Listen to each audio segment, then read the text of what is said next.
राजधानी दिल्ली में मतदाता सूची के विशेष गहन पुनरीक्षण यानी कि एसआईआर की प्रक्रिया ने 17 अगस्त की अंतिम समय सीमा पार कर ली। लेकिन आंकड़े कई गंभीर सवाल खड़े कर रहे हैं। करीब 1.45 करोड़ मतदाताओं वाली दिल्ली में 2 बार समय बढ़ाने के बावजूद रात 8 बजे तक सिर्फ 97.48 लाख फॉर्म ही डिजिटलाइज हो सके, यानी 1 करोड़ का आंकड़ा भी पूरा नहीं हुआ और करीब 47.62 लाख फॉर्म डिजिटलाइजेशन से बाहर रह गए।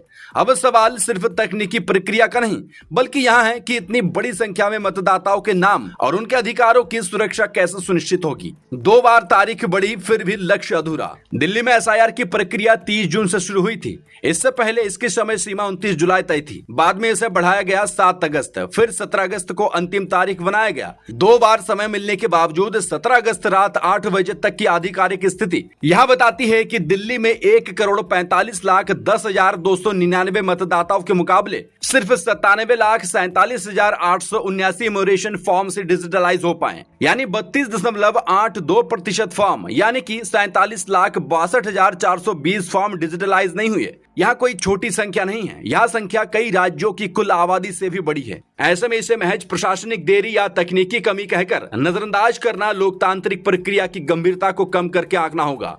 कागज पर 100%, डिजिटल रिकॉर्ड में सिर्फ 67%। एसआईआर की सबसे बड़ी विडंबना यही है कि दिल्ली में अभी मतदाताओं के लिए फॉर्म वितरित होने का आंकड़ा 100% है, लेकिन डिजिटलाइजेशन सिर्फ 67.18% तक पहुंच पाया। अर्थात मतदाता के दरवाजे तक फॉर्म पहुंचा और उसकी जानकारी को चुनावी रिकॉर्ड में दर्ज करना 2 अलग अलग उपलब्धियां हैं। असली सवाल दूसरी प्रक्रिया का है। अगर करीब 1/3 फॉर्म डिजिटल रिकॉर्ड का हिस्सा ही नहीं बन पाए तो प्रशासन यहां कैसे सुनिश्चित करेगा कि कोई पात्र मतदाता प्रक्रिया से बाहर न रह जाए।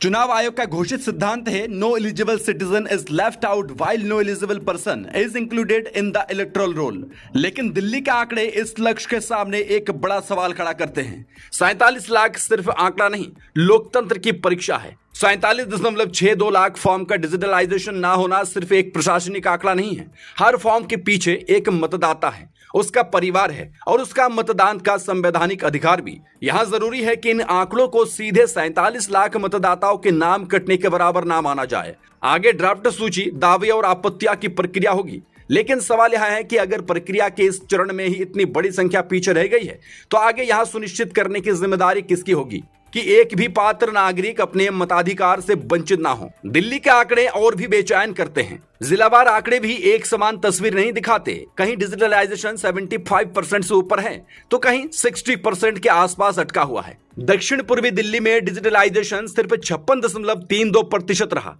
यानी वहां करीब आधे फॉर्म अभी भी डिजिटल रिकॉर्ड का हिस्सा नहीं बन पाए। यह असमानता बताती है कि एसआईआर को सिर्फ एक केंद्रीय आंकड़े से नहीं देखा जा सकता। प्रत्येक जिले, विधानसभा क्षेत्र और बूथ स्तर पर इसकी पड़ताल जरूरी है। अब असली सवाल जवाबदेही का है। 2 बार समय बढ़ाने के बाद भी यदि राजधानी जैसे प्रशासनिक रूप से सबसे सक्षम क्षेत्र में 47 लाख से अधिक फॉर्म डिजिटलाइज नहीं हो पाए तो सवाल उठना स्वाभाविक है। इसके लिए जवाबदेह कौन है? क्या कहीं मानव संसाधन की कमी थी? क्या डिजिटल व्यवस्था पर्याप्त नहीं थी? क्या बीएलओ स्तर पर काम का दबाव असामान्य था? क्या मतदाताओं की ओर से फॉर्म वापस करने में देरी हुई या पूरी प्रक्रिया की निगरानी में कोई कमी रही? इन सवालों के जवाब सार्वजनिक होने चाहिए। चुनावी प्रक्रिया में पारदर्शिता सिर्फ आंकड़े जारी करने से नहीं आती बल्कि आंकड़ों के पीछे की वजह और आगे की कार्य योजना बताने से आती है। अब एक भी पात्र मतदाता छूटा तो सवाल बड़ा होगा। एसआईआर का उद्देश्य मतदाता सूची को शुद्ध करना है, न कि पात्र मतदाताओं के सामने अनावश्यक बाधा खड़ी करना। अपात्र नाम हटाना जितना जरूरी है उतना ही जरूरी पात्र नागरिक का नाम सुरक्षित रखना भी है। इसलिए अब चुनाव आयोग की असली परीक्षा शुरू होती है। ड्राफ्ट मतदाता सूची में कितने नाम शामिल होते हैं, कितने बाहर रह जाते हैं और दावे आपत्तियों के बाद कितने नाम वापस जोड़े जाते हैं, यही एसआईआर की असली कसौटी होगी। दिल्ली जैसे देश की राजधानी में करीब 47.62 लाख फॉर्म का डिजिटलाइजेशन से बाहर रह जाना सामान्य प्रशासनिक उपलब्धि की कहानी नहीं बल्कि एक गंभीर चेतावनी है। चुनाव लोकतंत्र का सबसे संवेदनशील अधिकार है। यहाँ गलती का अर्थ सिर्फ एक आंकड़े की गलती नहीं होता, किसी नागरिक के हाथ से मतदान का अधिकार निकल सकता है। इसलिए सवाल सीधा है कि 2 बार समय बढ़ाने के बाद भी जब 1 करोड़ फॉर्म का डिजिटलाइजेशन पूरा नहीं हो सका तो क्या अब जवाबदेही तय होगी या आंकड़ों के पीछे असली सवालों को छिपा दिया जाएगा?